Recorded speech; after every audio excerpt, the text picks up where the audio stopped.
चलिए आज हम बात करते हैं सुप्रीम कोर्ट से जुड़ी एक खबर के बारे में, जिसमें उन्होंने आरक्षण और जनरल कैटेगरी के नौकरी पाने वाले जो अधिकार हैं उन पर जो फैसला है वो लिया है। यानी कि जनरल कैटेगरी जो है वो आरक्षण ले रही है, प्लस जो जनरल कैटेगरी को जो सीट है वो मिल रही है, जिससे उन्हें डबल जो बेनिफिट है वो होता है। जैसे जो कोर्ट है उन्होंने कहा है कि ओपन या जनरल कैटेगरी कोई आरक्षित कोटा नहीं, यह सिर्फ मेरिट के आधार पर सभी के लिए खुली है, चाहे उम्मीदवार किसी भी जाति, वर्ग या लिंग का हो। यह फैसला राजस्थान हाईकोर्ट की भर्ती से जुड़े मामले में आया है, जहां हाईकोर्ट ने आरक्षित कैटेगरी के योग्य उम्मीदवारों को जनरल सीट से बाहर रखा था। सुप्रीम कोर्ट ने इसे असंवैधानिक करार देते हुए हाईकोर्ट का पक्ष खारिज कर दिया है। कैसे पक्ष खारिज किया है, इससे जुड़े कुछ बिंदु हैं, उन्हें देखें। तो जनरल कैटेगरी सभी के लिए खुली है, यानी कि जो जनरल कैटेगरी है वो सभी के लिए खुली है। इससे जुड़े कुछ पॉइंट्स हैं, उन्हें देखें। तो ओपन या जनरल का मतलब जो सिर्फ खुला नहीं, यानी कि कोर्ट ने साफ कहा है कि ओपन शब्द का अर्थ सिर्फ खुला नहीं, या जनरल अनारक्षित ओपन कैटेगरी की सीटें किसी खास जाति, वर्ग, लिंग या समुदाय के लिए आरक्षित नहीं है। ये पूरी तरह मेरिट के आधार पर सभी उम्मीदवारों के लिए खुली हैं, चाहे वे किसी भी कैटेगरी से हों। सभी के लिए समान अवसर हैं। जैसे जनरल कैटेगरी को किसी विशेष समूह जैसे जनरल वर्ग के लिए बंद कंपार्टमेंट नहीं बनाया जा सकता। ऐसा करना संविधान के अनुच्छेद 14 समानता और अनुच्छेद 16 जिसमें नौकरी में समान अवसर का उल्लंघन होगा और इसे सामुदायिक आरक्षण जैसा बना देगा। आरक्षित कैटेगरी के उम्मीदवारों की अगर हक की बात करें तो SC, ST, OBC या EWS कैटेगरी के उम्मीदवार भी जनरल सीटों पर दावा कर सकते हैं, अगर वे जनरल कट ऑफ मार्क्स हासिल कर लें। उन्हें सिर्फ उनकी कैटेगरी की वजह से बाहर नहीं किया जा सकता। मेरिट पर आधारित अगर समावेशन की बात करें तो मेरिटोरियस आरक्षित उम्मीदवारों को जनरल सीट देना आरक्षण का दुरुपयोग नहीं बल्कि समावेशी न्याय है। इससे आरक्षण का जो उद्देश्य है, जो समावेशन है, वो पूरा होता है, न कि मेरिटोरियस उम्मीदवारों को सजा मिलती है। डबल बेनिफिट की जो दलील है वो भी खारिज जो है वो कर दी गई है। जैसे कि जनरल सीट पर मेरिट से चयन को डबल बेनिफिट माना जाता है, जैसे आरक्षण प्लस जनरल सीट नहीं माना जा सकता, क्योंकि यहाँ आरक्षण का जो लाभ है वो इस्तेमाल नहीं होता, सिर्फ मेरिट काम करती है।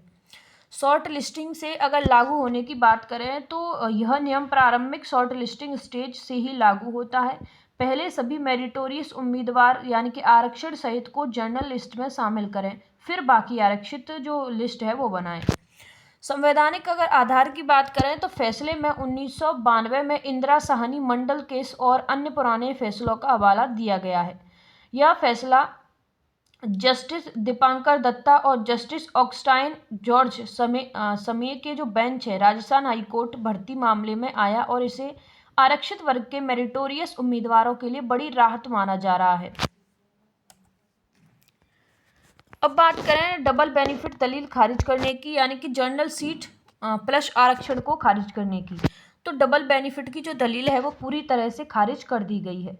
राजस्थान हाई कोर्ट प्रशासन की इस दलील को सिरे से खारिज कर दिया कि आरक्षित कैटेगरी के मेरिटोरियस उम्मीदवारों को जनरल ओपन सीटें देना उन्हें डबल बेनिफिट आरक्षण का लाभ प्लस जनरल सीट देना है। जो कोर्ट है उन्होंने कहा है कि यह जो तर्क है वो गलत है और असंवैधानिक है। जनरल सीट पर मेरिट आधारित जो चयन है कोई अतिरिक्त लाभ नहीं है। जैसे जब आरक्षित उम्मीदवार जनरल कट ऑफ पार करके जनरल सीट पाता है तो यहाँ आरक्षण का कोई लाभ इस्तेमाल नहीं होता, सिर्फ शुद्ध मेरिट काम करती है, इसलिए इसे डबल बेनिफिट नहीं माना जा सकता। आरक्षण समावेशन की अगर साधन की बात करें न कि सजा, तो कोर्ट ने कहा कि आरक्षण का जो उद्देश्य है वो समावेशन है। अगर मेरिटोरियस आरक्षित उम्मीदवारों को जनरल सीट से बाहर रखा जाए तो आरक्षण उनके लिए नुकसान का हथियार बन जाता है, जो आरक्षण के मूल मकसद के खिलाफ है। मेरिट को दंडित नहीं किया जा सकता। तो आरक्षित उम्मीदवार को सिर्फ कैटेगरी की वजह से जनरल सीट से वंचित करना मेरिट को कीमत चुकाने जैसा है। कोर्ट ने कहा है कि मेरिटोरियस उम्मीदवार को उनकी योग्यता की सजा नहीं दी जा सकती। अब बात करें संवैधानिक उल्लंघन की, तो इस दलील को स्वीकार करना अनुच्छेद 14 समानता और अनुच्छेद 16 नौकरी में समान अवसर का उल्लंघन होगा, क्योंकि इससे जनरल कैटेगरी को कंपार्टमेंटलाइज्ड जस यानी कि केवल जनरल वर्ग के लिए ही आरक्षित बना दिया जाता है।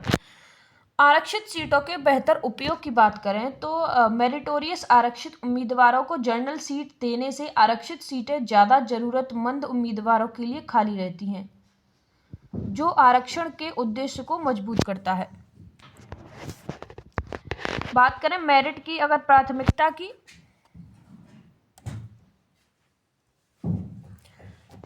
तो सुप्रीम कोर्ट के फैसले में मेरिट को प्राथमिकता यानी कि मेरिट पर आधारित चयन को प्राथमिकता दी गई है। जैसे मुख्य जो पॉइंट्स हैं उससे जुड़े उनकी बात करें तो जनरल या ओपन कैटेगरी सिर्फ मेरिट पर। कोर्ट ने स्पष्ट किया है कि ओपन, अनारक्षित या जनरल कैटेगरी की सीटें पूरी तरह मेरिट के आधार पर भरी जाती हैं। ये किसी खास जाति, वर्ग या समुदाय के लिए आरक्षित नहीं है। ये सभी उम्मीदवारों के लिए खुली हैं जो जनरल कट ऑफ पार कर लें। मेरिटोरियस आरक्षित उम्मीदवारों को जनरल सीट अनिवार्य है।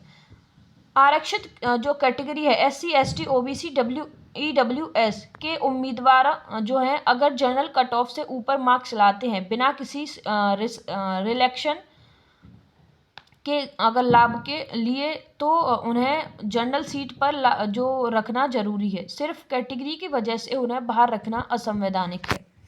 मेरिट की आधारित प्लेसमेंट समानता के अगर सिद्धांत की बात करें तो कोर्ट ने कहा कि मेरिट पर जनरल सीट मिलना आरक्षण का जो हिस्सा नहीं बल्कि समानता यानी कि इक्वलिटी और मेरिट का सिद्धांत है। यह अनुच्छेद 14 और 16 पर आधारित है। मेरिट को सजा नहीं दी जा सकती। तो आरक्षित उम्मीदवार को सिर्फ कैटेगरी की वजह से कम मेरिट वाले जनरल उम्मीदवार से पीछे रखना मेरिट को कीमत चुकाने जैसा है। मेरिटोरियस उम्मीदवार को योग्यता की सजा नहीं दी जा सकती। डबल बेनिफिट को तर्क अस्वीकार कर दिया गया है। जैसे जनरल सीट पर मेरिट से चयन को डबल बेनिफिट नहीं माना, क्योंकि यहाँ आरक्षण का कोई लाभ नहीं, केवल शुद्ध मेरिट काम करती है। शॉर्ट लिस्टिंग से लेकर फाइनल सिलेक्शन तक अगर लागू होने की बात करें तो सुप्रीम कोर्ट के फैसले में शॉर्ट लिस्टिंग से लेकर फाइनल सिलेक्शन तक लागू यानी कि मेरिटोरियस आरक्षित उम्मीदवार को जनरल कैटेगरी में शामिल करने का नियम शॉर्ट लिस्टिंग स्टेज से ही लागू होता है। उससे जुड़े कुछ पॉइंट्स हैं, जैसे शॉर्ट लिस्टिंग स्टेज से अनिवार्य लागू। कोर्ट ने साफ कहा है कि मेरिटोरियस आरक्षित category SC, ST, OBC, EWS के उम्मीदवारों को जनरल ओपन कैटेगरी में शामिल करना प्रारंभिक शॉर्ट लिस्टिंग यानी कि स्क्रीनिंग प्रिलिमिनरी टेस्ट के चरण में ही अनिवार्य है, न कि सिर्फ फाइनल मेरिट लिस्ट या अपॉइंटमेंट स्टेज पर इंतजार करना।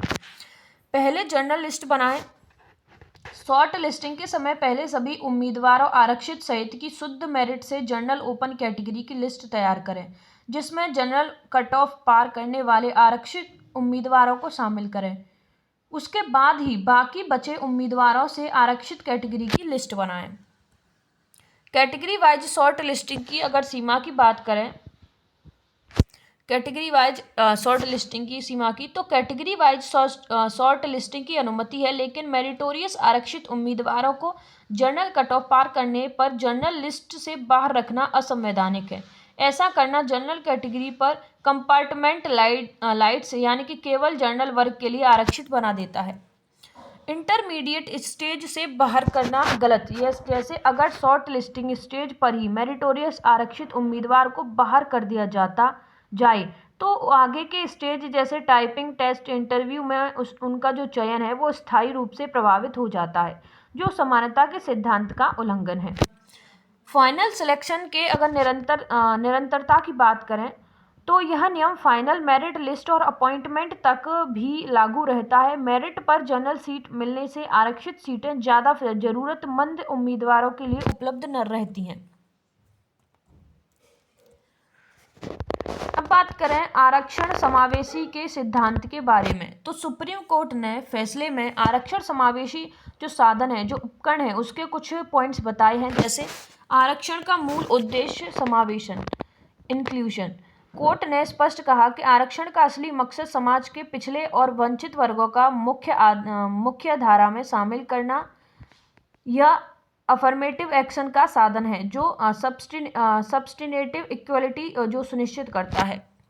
आरक्षित नुकसान का हथियार नहीं। अगर मेरिटोरियस आरक्षित कैटेगरी के उम्मीदवार को जनरल सीट से बाहर रखा जाए तो आरक्षण उनके लिए नुकसान का साधन इंट्रैक्समेंट ऑफ डिसएडवांटेज बन जाता है जो आरक्षण के उद्देश्य के खिलाफ है। मेरिट पर जनरल सीट देना समावेशी को मजबूत करता है। जैसे मेरिटोरियस आरक्षित उम्मीदवार को जनरल ओपन सीट देना आरक्षण को समावेशी का उपकरण बनाता है। इससे योग्य आरक्षित उम्मीदवार आगे बढ़ते हैं और आरक्षित सीटें ज़्यादा जरूरतमंद उम्मीदवारों के लिए उपलब्ध रहती हैं। मेरिटोरियस जो उम्मीदवार है उनकी अगर सजा नहीं है उनकी बात करें तो आरक्षित उम्मीदवार को सिर्फ कैटेगरी की वजह से जनरल सीट से वंचित करना उनकी मेरिट की कीमत चुकाने जैसा है। आरक्षण ऐसा नहीं होना चाहिए। यह इंक्लूजन का टूल है न कि पनिशमेंट का। आरक्षित सीटों के अगर बेहतर उपयोग की बात करें तो मेरिट पर जनरल सीट देने से आरक्षित कोटा ज़्यादा जरूरतमंदों तक पहुंचता है जो आरक्षण के समावेशी उद्देश्य को पूरा करता है। बात करें रिवर्ट के अगर प्रावधान के बारे में तो अगर जनरल सीट पर जाने से आरक्षित उम्मीदवार को अपनी कैटेगरी में पसंदीदा पोस्ट नहीं मिल पाती और कम मेरिट वाला उसका फायदा उठा ले तो उन्हें अपनी आरक्षित कैटेगरी में वापस लौटने रिवर्ट का हक है। इससे आरक्षण इंक्लूजन का साधन बना रहता है न कि डिसएडवांटेज का। बात करें भारतीय संविधान में आरक्षित यानी कि reservation in education jobs and political representation के प्रावधान मुख्य रूप से सामाजिक न्याय समानता और पिछड़े वर्गों के उत्थान के लिए ये प्रावधान मूल संविधान में थे। मुख्य रूप से SC/ST के लिए बाद में संशोधनों से OBC और EWS के लिए जोड़े गए। यानी कि इस फैसले से जुड़े कुछ मुख्य प्रावधान और कुछ जो अनुच्छेद हैं उनकी बात करें आर्टिकल्स की तो कई जो आर्टिकल्स हैं जो इससे जुड़े हैं जैसे कि भारतीय जो संविधान है उसमें आरक्षित के साथ जो मुख्य प्रावधान है वो जुड़े हैं। जैसे सामाजिक न्याय और समानता के पिछड़े वर्गों के साथ।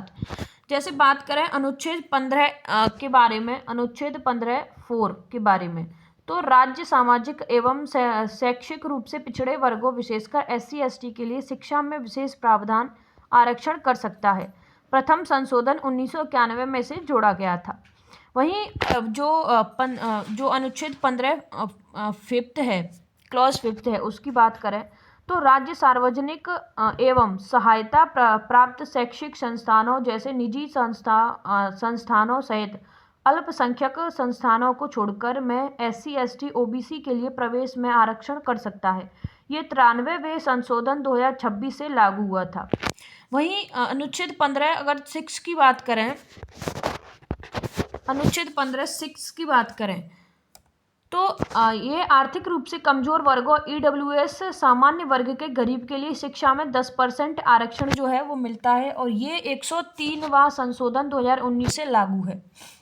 अनुच्छेद 16 की बात करें तो अनुच्छेद 16(4) की बात करें 4 क्लोज तो राज्य सेवाएं सरकारी नौकरियों में पिछड़े वर्गों जिनका अपर्याप्त प्रतिनिधित्व नहीं है उनके लिए पदों में आरक्षण यह OBC आरक्षण का मुख्य आधार है। वहीं 16 अगर 4A की बात करें तो SC/ST के लिए पदोन्नति में आरक्षण तथा परिणामी वरिष्ठता शामिल है।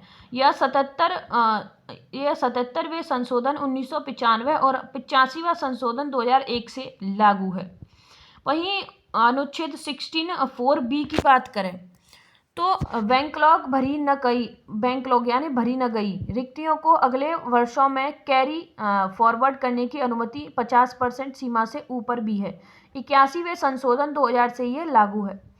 वहीं अनुच्छेद 16(6) की बात करें तो आर्थिक रूप से कमजोर वर्गों EWS के लिए सरकारी नौकरियों में 10% आरक्षण जो 103वें संशोधन 2019 से लागू है।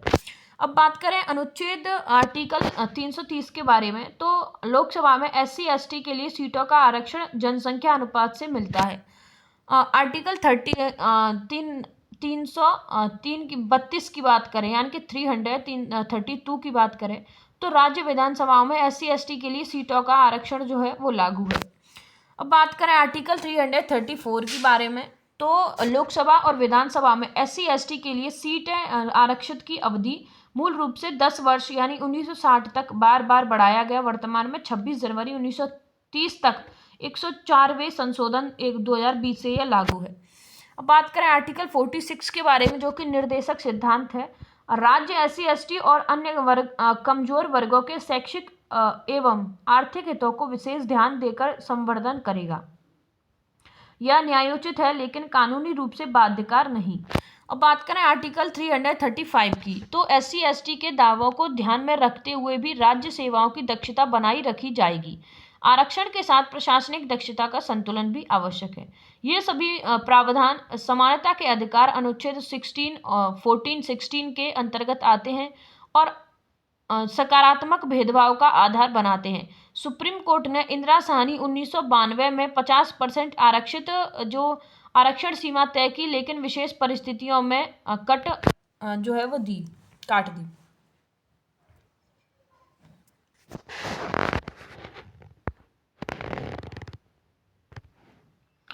केस बैकग्राउंड की बात करें,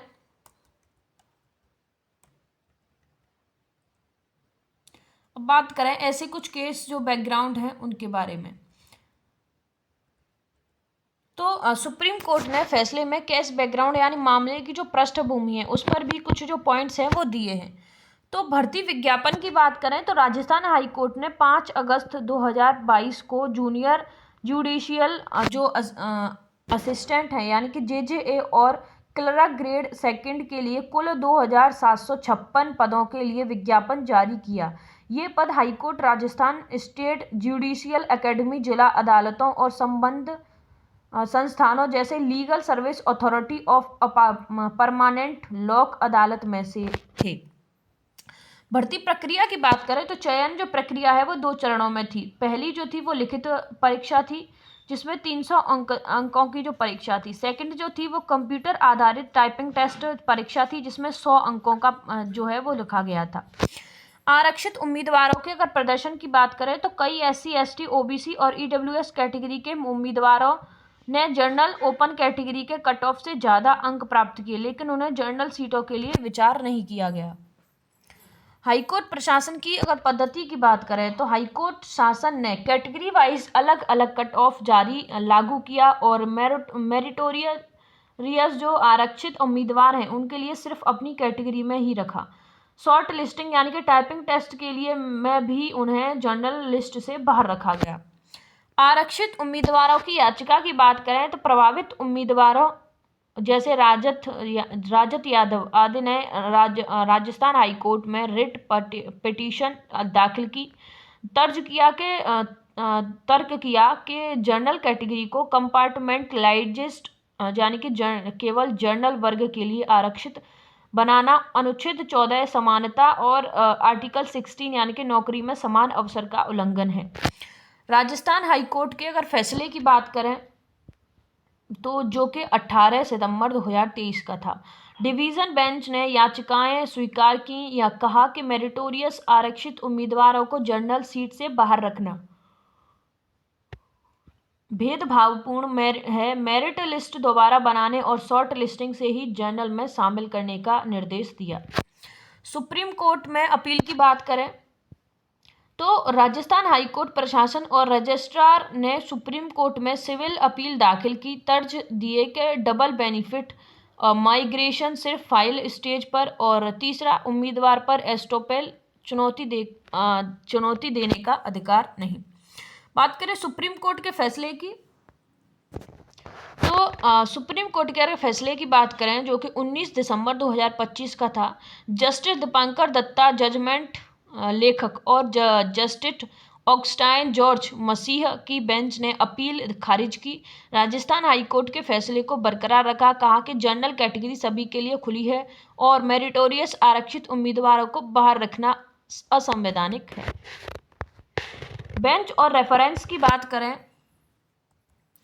तो सुप्रीम कोर्ट ने फैसले में बेंच और रेफरेंस यानी बेंच की जानकारी जिन पुराने फैसलों का हवाला दिया गया है उससे जुड़े कुछ पॉइंट्स हैं। जैसे बेंच की संरचना। यह फैसला 2 जजों की बेंच ने सुनाया। पहले जस्टिस दीपांकर दत्ता जजमेंट के मुख्य लेखक ने और जस्टिस ऑगस्टाइन जॉर्ज मसीह ने। फैसले की तारीख की बात करें तो 19 दिसंबर 2025। जजमेंट डिलीवरी डेट न्यूज़ में इसे जनवरी 2026 में व्यापक रूप से रिपोर्ट किया गया है। केस स्टाइल और साइटेशन की बात करें तो राजस्थान हाई कोर्ट और Rajat Yadav ORS। Neutral citation 2025 NIS 1503 या 2025 SSC ऑनलाइन SC के अनुसार। मुख्य रेफरेंस की बात करें तो हवाले दिए गए पुराने फैसलों की तो इंदिरा साहनी बनाम भारत संघ 1992। मंडल केस 50% आरक्षण सीमा, क्रीमी लेयर और जनरल कैटेगरी को ओपन फॉर ऑल बनाने का सिद्धांत। सौरभ यादव बनाम उत्तर प्रदेश राज्य 2021, जिसमें आरक्षण कैटेगरी के मोरिटोरियस उम्मीदवार को जनरल सीट पर नियुक्त का अधिकार शॉर्ट लिस्टिंग से लागू किया गया। नीना गुप्ता बनाम दिल्ली राज्य 1995, जनरल कैटेगरी में माइग्रेशन का अधिकार दिया गया। अनुराग पटेल बनाम उत्तर प्रदेश लोक सेवा आयोग 2005, मेरिट पर जनरल सीट मिलने को डबल बेनिफिट नहीं माना। त्रिपुरारी शरण बनाम रंजीत कुमार यादव 2018, आरक्षित समावेशन का साधन है। जारिया राणा बनाम राजस्थान राज्य 2008, राजस्थान में इसी तरह के मामले में मेरिटोरियस आरक्षित उम्मीदवार के पक्ष में फैसला लिया गया। अन्य संवैधानिक आधार भी हैं, जैसे अनुच्छेद 14 समानता का अधिकार, अनुच्छेद 16 फर्स्ट नौकरी में समान अवसर, अनुच्छेद 16(4) पिछले वर्गों के लिए आरक्षण, लेकिन इसे जनरल कैटेगरी को प्रभावित नहीं करना वाला बताया गया। बेंच के मुख्य निष्कर्ष और रेफरेंस पर आधारित की बात करें तो इन पुराने फैसलों के आधार पर कोर्ट ने कहा कि जनरल कैटेगरी को कंपार्टमेंटलाइज केवल जनरल वर्ग के लिए ही आरक्षित बनाना असंवैधानिक है और आरक्षण का उद्देश्य समावेशन है। यह फैसला आरक्षण और मेरिट के बीच लंबे समय से चले आ रहे विवाद को स्पष्ट रूप से सुलझाता है। अब बात करें इस फैसले के मुख्य प्रभावों के बारे में, तो सुप्रीम कोर्ट के इस फैसले 19 दिसंबर 2025 के case Rajasthan high court NSR रजत यादव ORS 2025 INS 1503 के मुख्य प्रभाव हैं। राजस्थान वर्ग के मेरिटोरियस उम्मीदवारों के लिए बड़ी राहत। SC ST OBC EWS category के योग्य उम्मीदवारों को अब जनरल ओपन सीट पर पूरा हक मिलेगा अगर वे जनरल कट ऑफ पार कर लें। इससे उन्हें अपनी योग्यता के अनुसार बेहतर पोस्ट नौकरी मिल सकेगी बिना कैटेगरी की बाधा के। जनरल कैटेगरी वास्तव में ओपन बनी रहेगी, तो जनरल सीटें अब किसी खास वर्ग जनरल कैटेगरी के लिए आरक्षित नहीं रहेंगी। ये शुद्ध मेरिट पर सभी आरक्षित सहित के लिए खुली होंगी। इससे जनरल कैटेगरी को कंपार्टमेंटलाइज बंद कमरा बनाने की प्रथा खत्म होगी। आरक्षण के अगर उद्देश्य की मजबूती की बात करें तो मेरिट पर जनरल सीटें देने से आरक्षित जो सीटें हैं वो ज़्यादा ज़रूरतमंद और कम मेरिट वाले आरक्षित उम्मीदवारों के लिए उपलब्ध रहेंगी। आरक्षण समावेशन का साधन बनेगा, न कि मेरिटोरियस उम्मीदवारों के लिए नुकसान का। भर्ती प्रक्रिया में बदलाव की बात करें तो सभी सरकारी भर्तियां UPSC SSC राज्य PSC high court court staff PSU आदि में शॉर्ट लिस्टिंग से लेकर फाइनल सिलेक्शन तक का यह नियम लागू होगा। पहले जनरल मेरिट लिस्ट बनेगी, आरक्षित मेरिटोरियस को शामिल करके फिर आरक्षित लिस्ट बनेगी। धन्यवाद। Thanks for watching our videos.